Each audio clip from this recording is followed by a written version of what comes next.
Hello guys, welcome to my new blog. তো চলো আজকে তোমাদের কাছে একটি লং ভিডিও শেয়ার করা যাক। তো সেদিন ছিল সোমবার, আর আমি গিয়েছিলাম অনেক দিন পর মামাবাড়িতে ছিল একটা পুজো, মানে মামাবাড়িতে নয়, গ্রামে ছিল একটা পুজো।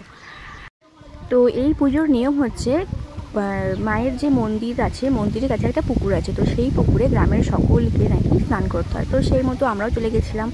আর এই দেখো, যেতে যেতে একটা স্কুল, এই স্কুলে কিন্তু আমার মা পড়েছে, তাই তোমাদের কাছে একটু স্কুলটা দেখালাম।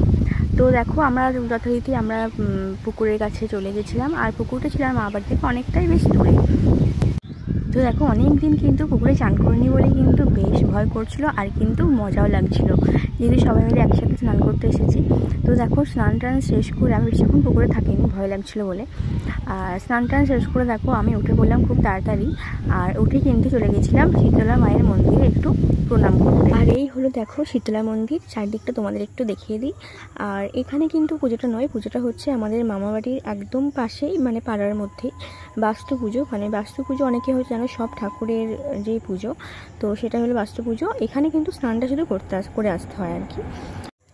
তো তারপর দেখো, স্নান টান সেরে নিয়ে মাকে একটু দর্শন করতে গেলাম, মানে মায়ের মন্দিরে একটু ধূপ আর একটু প্রণাম করে আসলাম সবাই মিলে স্নান টান করে।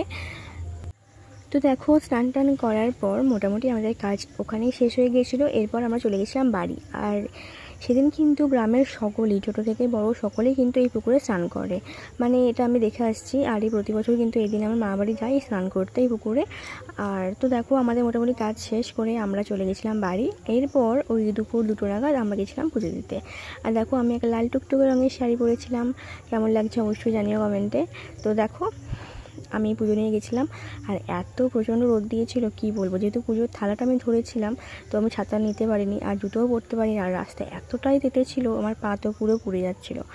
তো চলো দেখতে থাকো ভিডিওটা। তারপর